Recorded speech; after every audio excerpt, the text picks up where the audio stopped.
the intention here is to use this design as a logo. We're going to paste it into a layout space in most of our GCAD Plus drawings. So there's a few things that we need to do to this drawing before we're complete.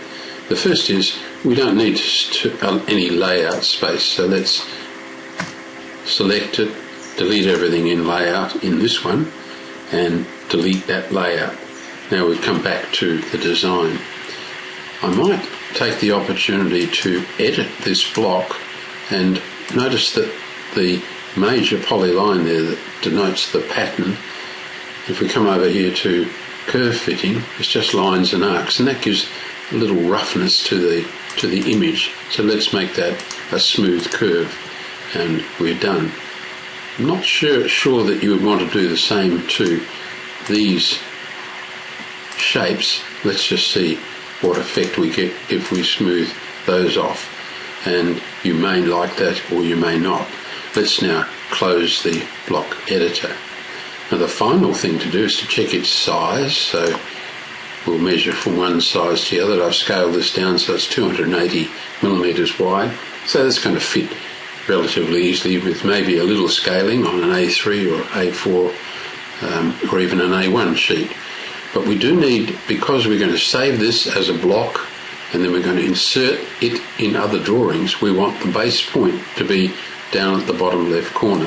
So I'm going to select it all, right click and move this bottom left point. It's often called the base point.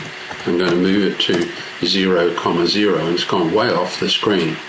What that means is if we had saved that logo as it was, whenever we brought it in, it wouldn't be anchored at the bottom left corner. So let's unselect all and zoom extents. So I think now we've got this drawing where we want it, and we'll click File and Save As, and we'll call this one, we'll put it on the desktop. Where's my desktop? Up here, and we'll call this one logo.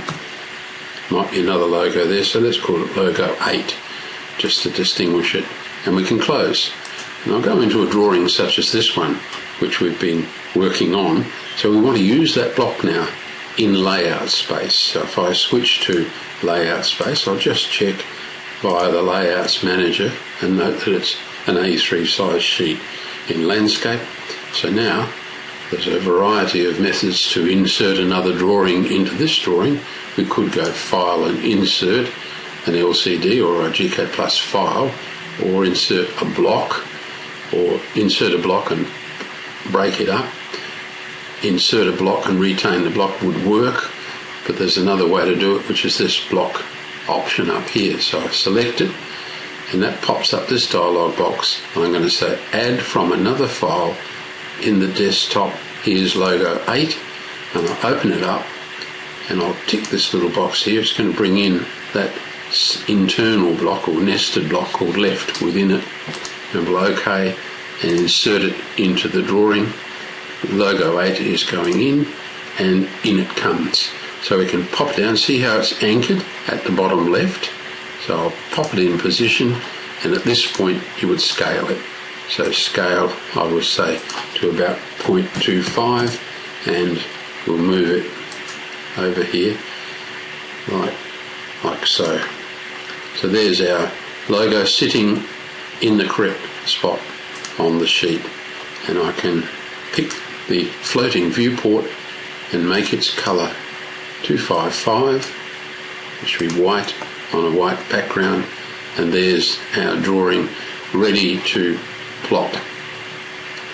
We can do a very quick check what it's going to look like by File and Save as a PDF, picking a window and high, and then putting a box around all of it. This serves as a very quick check of what things are going to look like when you plot it. So we're going again on the desktop.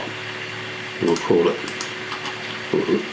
logo 9, and click Save. That's probably a rather silly name, but it'll do for the moment.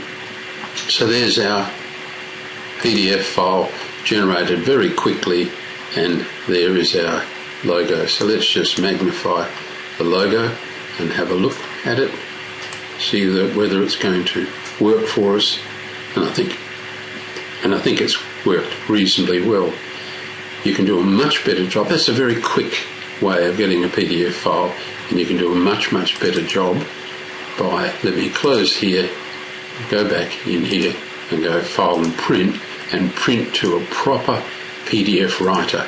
And I've got a couple of PDF writers here, Acute PDF, Bullzip and so on, can all be used, and they'll give you high resolution print.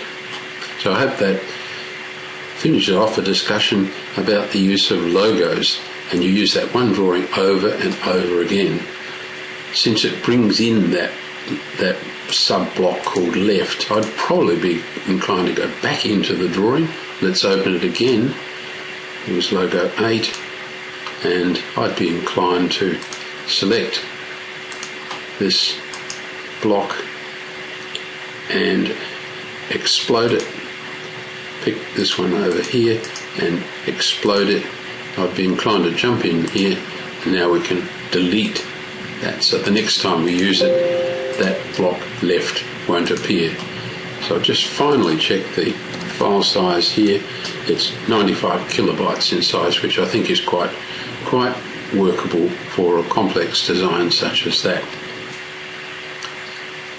Well, just for reference, I've printed to a high quality PDF writer, and let's move across here, and I'll use the marquee zoom tool, and we can just click in here and we'll just check, and whoops, we've gone down a little far too far, and just check on our logo and see if we're happy with it. And I'm quite happy with the resolution. You might want a finer line around the edge of the logo, and that can be done if we go back into the drawing.